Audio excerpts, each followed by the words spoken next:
prevención del maltrato, construcción de redes sociales y fortalecimiento familiar debido a la emergencia sanitaria del COVID-19. Prevención del maltrato infantil y familiar. Decreto 460 el 22 de marzo del 2020, estado de emergencia COVID-19. Entrevista realizada al profesional Diego Roa, psicólogo especialista en psicología jurídica y forense y magíster en neuropsicología. ¿La violencia intrafamiliar puede afectar los comportamientos de la familia? La violencia de pareja sí afecta totalmente los comportamientos familiares. ¿Por qué? Porque hay víctimas directas, hay víctimas indirectas. Vemos que en la violencia de pareja, la víctima directa sería pues, la pareja como tal, y las víctimas indirectas serían sus hijos, lo cual cambiaría las dinámicas familiares en el sentido en que los niños le podrían empezar a tener un poco de miedo al violentador y se podrían poner a favor del violentado en cualquier escenario. Lo segundo también es que van a modelar muchas veces los comportamientos de las personas, o sea, van a modelar y van a copiar los roles de estas personas en un futuro. Entonces vamos a encontrar que en la generalidad de los casos, cuando un niño ve violencia entre sus padres, el niño varón va a copiar el rol que tiene el papá y va a violentar posteriormente a una pareja, y la niña va a copiar el rol de su mamá generalmente y va a ser víctima de violencia de pareja más adelante en el futuro, pues en su edad adulta. Y esto digamos que sería una consecuencia y además que afectaría obviamente a la dinámica familiar. ¿Qué ocurre en el futuro con las víctimas de maltrato?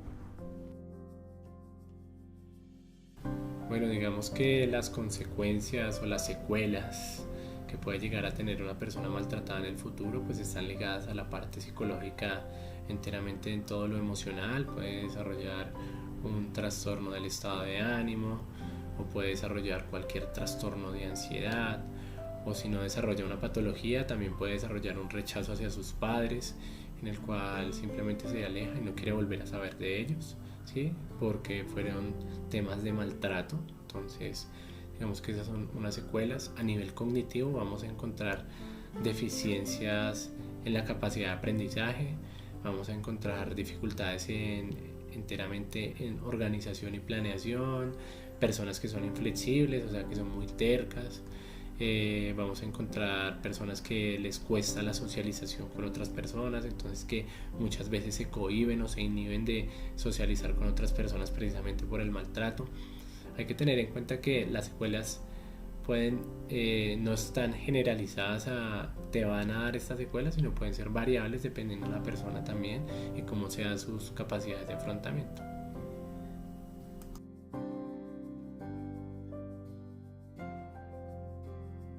¿Qué cambiaría para mejorar la protección y los servicios que se ofrecen a las víctimas? Bueno, cambiaría la cultura, si se pudiera cambiar la cultura, pero digamos que lo primero que cambiaría sería el tema de la revictimización a las víctimas, porque en el momento en el que una persona va a interponer una denuncia por violencia, siempre va a encontrar una barrera que es una revictimización. Entonces, como les explicaba, hay casos en que las mujeres van y ponen la denuncia y muy posiblemente le digan que la culpa es de ella porque ella no hizo X o Y cosa, o simplemente por la manera como se viste o la manera como se insinúa, etcétera. Y en el caso de los hombres es cuando van y ponen una denuncia por violencia y los humillan o los tratan mal, porque un hombre no se puede dejar tratar así de una mujer, porque para eso es hombre, etcétera. ¿Sí me hago entender? Entonces, lo primero es evitar la revictimización en las instituciones que se encargan de administrar justicia. ¿Y qué servicios se le ofrecen a las víctimas? Considero que es importante que haya un seguimiento psicológico a las víctimas, ¿sí? Haya una reparación como tal al daño psicológico que se le hace por ser una víctima de violencia de pareja en este caso, porque digamos que remitirlo a una EPS para que reciba un tratamiento es simplemente dejar a la persona vulnerada, porque las EPS no tienen un tratamiento integral. Entonces hay muchas instituciones que deberían apersonarse de esto y dar como el tratamiento a las personas que sean víctimas de violencia de pareja, inclusive dar tratamiento a las personas que victimizan a esas personas.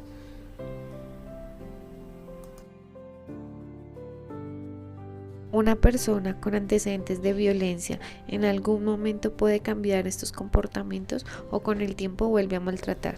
Bueno, la persona violentadora, como muchas de las condiciones psicológicas del ser humano, son susceptibles a tratamiento, ¿sí? Lo importante es que realmente ese tratamiento esté bien enfocado y surja el efecto deseado en la persona. Debemos tener en cuenta que tanto el violentador como la persona violentada se necesitan mutuamente, porque sin uno o el otro no hay el rol de cada uno, ¿sí? Entonces yo necesito que me violenten para yo ser un violentado, o yo necesito una persona a quien violentar para ser un violentador. En el caso del tratamiento hacia la persona violenta, ¿sí? O sea, agresora, etcétera, transgresora de derechos, sí hay susceptibilidad de tratamiento, siempre y cuando obviamente la persona acepte el tratamiento como tal. Y es posible que no vuelva a maltratar a una pareja siempre y cuando el tratamiento sea efectivo, ¿sí? Tratamientos basados en qué? En la empatía enteramente, que la persona sea empática, que la persona tenga un control de impulsos, porque el violentador es muy impulsivo, que sea muy flexible cognitivamente en el punto en el que no siempre soy una persona que tiene la razón, y eso genera, entre otras variables, tratamientos efectivos para el manejo de la violencia.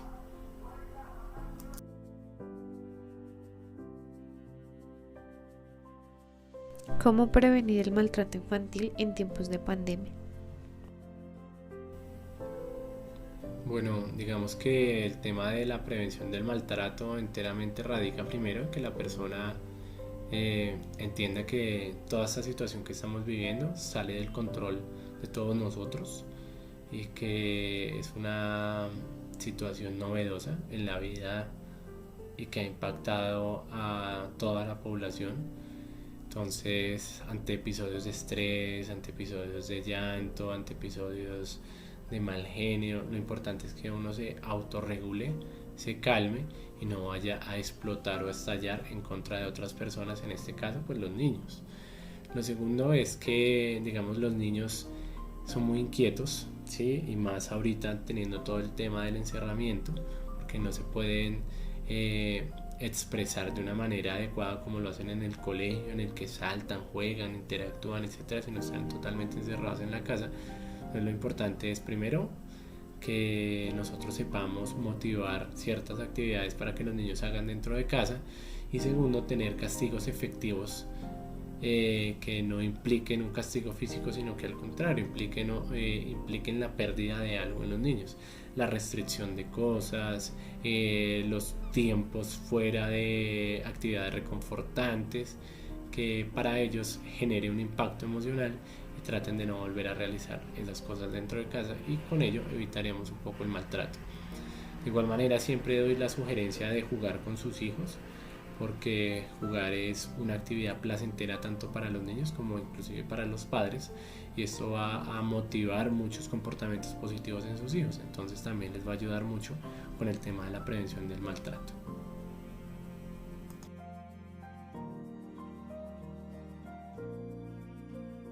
¿Son las leyes suficientes para proteger a los menores víctimas de abuso y maltrato? Bueno, pues yo pienso que las leyes son suficientes en cuanto al tema de protección infantil. Lo que opino es que las leyes deben buscar más un tema de prevención y no un tema enteramente punitivo y de castigo. Es más eficiente una ley que te previene el maltrato infantil a través de educación a los padres, de educación en los colegios, a una ley que lo que busca es castigar al papá que posiblemente castiga o maltrata a su hijo, ¿sí? Porque hay muchas variables que llevan a los papás a violentar a sus hijos. Por ejemplo, una variable es que al papá lo hayan criado de esa manera. Entonces él considera que está bien criar a su hijo de esa manera porque a él lo criaron de esa manera, que fue a través del maltrato. Entonces él en su concepción es una persona que está bien, que es normal, y maltratar a su hijo como lo maltrataron a sí mismo, va a indicar que su hijo también va a salir bien y va a salir normal como lo es él. Entonces digamos que una manera de prevención sería educar a ese papá en pautas de crianza, en control emocional, etcétera, ¿vale? Digamos que las leyes constituidas en el país son suficientes para la protección de los niños, pero vuelvo y reitero, es importante tener leyes de prevención más que de castigo para los menores.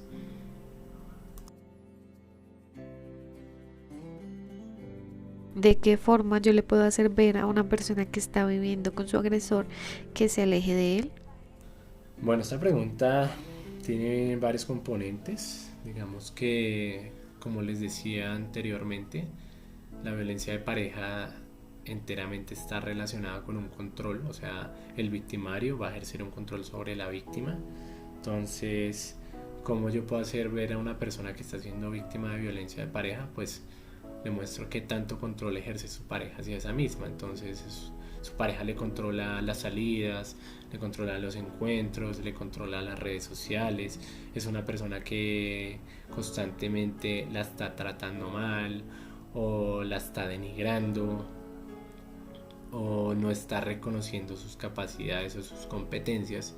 Es una persona que lentamente está ejerciendo violencia, en este caso psicológica, hacia la persona, ¿vale? ¿Por qué? Porque la está restringiendo totalmente. Ya hay unos actos que nos indicarían que ya la violencia pasó a otro componente, como es el caso del control del dinero, en el cual entonces la persona le controla todos sus gastos y le controla todas sus reservas de dinero, precisamente para que él sea el único que le provee ese sustento. También encontramos pues la violencia física, que ya es cuando la situación pasa a los golpes. Encontramos también violencia de tipo sexual, que es cuando obligan a la pareja a tener relaciones sexuales o a hacer prácticas sexuales indebidas o que atentan en contra de la integridad de esa persona. ¿Qué se le podría decir a la persona? Que se separe, obviamente, pero hay unos componentes que no permiten, digamos, una separación tan fácil, porque hay personas que por más que se les haga evidente la violencia, no se separan de sus parejas por el tema de la autoestima, porque consideran que no van a encontrar una persona igual o que nadie se los va a aguantar, o idealizan mucho a la persona en la que siempre nunca van a encontrar una persona igual, o simplemente porque no toleran perderlo y consideran que en algún momento él puede llegar o ella puede llegar a cambiar, y eso también condiciona muchísimo el hecho de que perpetúen una relación que posiblemente en un futuro les vaya a ocasionar un daño. ¿Cuáles serían los primeros signos de alerta ante un posible maltrato infantil que podríamos identificar? Ante los signos de posible maltrato infantil, pues encontramos primero los signos físicos, en los cuales pues encontramos algún tipo de laceraciones en la integridad como tal física del niño o la niña a la que están maltratando. Entonces ya encontramos marcas, moretones, golpes, etcétera, que impactan enteramente en la capacidad o en el físico del niño. Digamos que la segunda variable es enteramente psicológica, en donde algunas de los avisos que nos daría el maltrato sería en su rendimiento escolar, porque impacta totalmente en el mismo. La capacidad de aprendizaje muchas veces se ve vulnerada en el niño, entonces el niño ya no te aprende tan sencillamente como te aprendía antes. Lo tercero pueden llegar a ser conductas de inmadurez. ¿Eso qué quiere decir? Que el niño ya había adquirido, digamos, un control de esfínteres y lo pierde de un momento a otro. Eso es un impacto emocional. O el niño antes había dejado de jugar con ciertos juguetes y volvió a retomar los mismos juguetes y volvió a tener esos juegos infantiles que posiblemente ya los había superado y nosotros habíamos visto que los superara. Es como si retrocedieran etapas. Lo siguiente sería la parte enteramente emocional. Es un niño que llora frecuentemente, y si no llora frecuentemente está muy irascible o explota muy fácilmente ante cualquier evento. Entonces encontramos que es un niño que se pone muy de mal genio, explota ante las cosas, no tolera la pérdida, no tolera estar perdiendo con los amigos en un juego, no quiere socializar, se quiere aislar aún más. Y esos digamos que son algunos de los signos que nosotros podríamos ver en un niño que posiblemente sufra de maltrato infantil.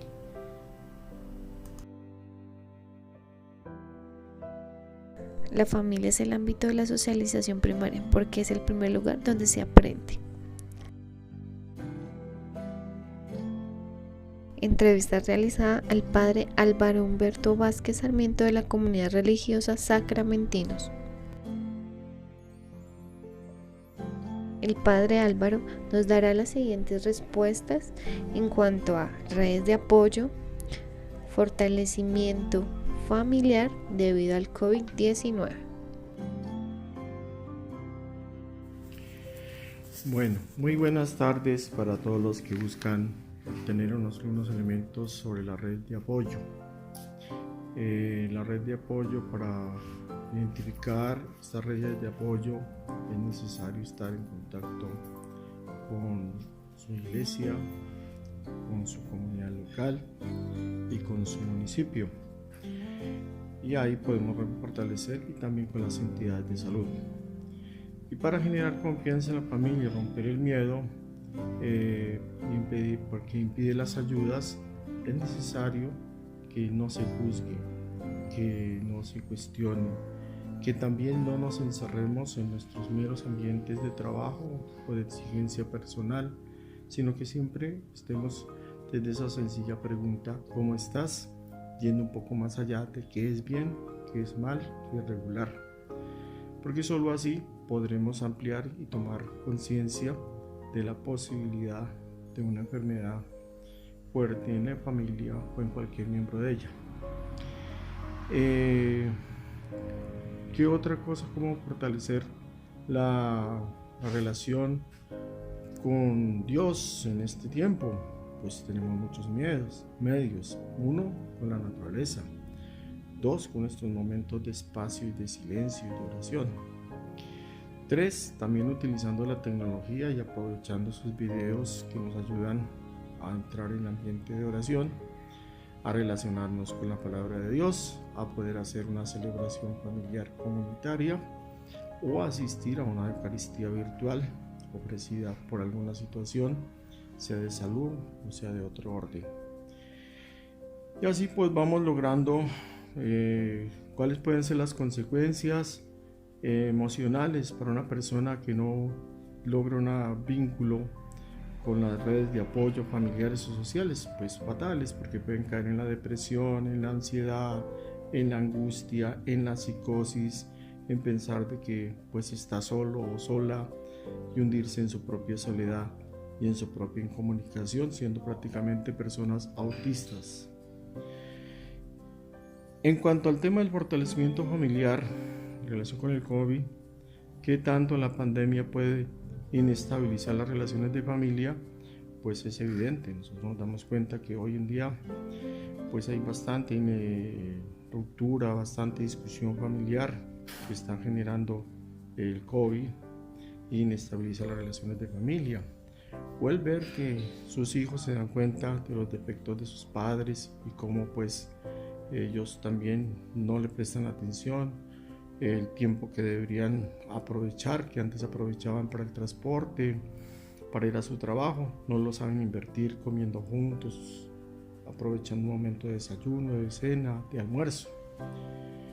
¿Y cómo puede la espiritualidad ayudar a vivir y superar el estrés? Justamente, ya lo mencionaba un poco, relacionándonos más frecuentemente con la oración, relacionándonos también con los espacios virtuales que existen para acompañamiento del duelo, para celebrar algunas liturgias de la palabra en donde pues se profundiza y se ora en común con sus seres queridos vía virtual, o a veces en algunos momentos vía real, donde tenemos pequeños grupos que se pueden unir para esos momentos de oración. Y desde luego con el acompañamiento de sus pastores, la confianza, el apoyo en los psicólogos, en los religiosos, todo eso puede ayudarnos en los que tenemos una espiritualidad cristiana, podemos dar esos valores. ¿Qué pautas podría dar a la familia para evitar el maltrato infantil? Primero, que no se grite. Segundo, que se piense lo que se va a decir. Tercero, que se pida o seamos capaces de hacer nuestros momentos de autoconciencia o de oración mental para evitar explotar ante cosas inesperadas, sobre todo con estos niños que pues ya pierden la conciencia de la relación, digamos, del respectivo rol. Ya a veces los niños pues quieren a punto de gritos, caprichos, lloriqueos, pues manipular la situación.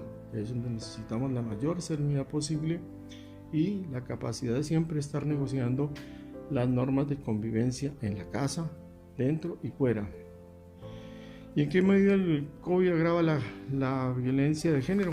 Bastante, porque aquí mismo en donde yo vivo, en Lima, Perú, la violencia contra el género ha sido muy fuerte. La discriminación también, han habido hasta crímenes, y en todas las culturas se está presentando esa exclusión de los más débiles en muchas situaciones. Entonces esperamos que realmente seamos conscientes de que todos merecemos respeto, que tenemos que ser personas abiertas, de una cultura plural, y llegarnos a mirar todos con una mirada misericordiosa como Dios la tiene con cada uno de nosotros.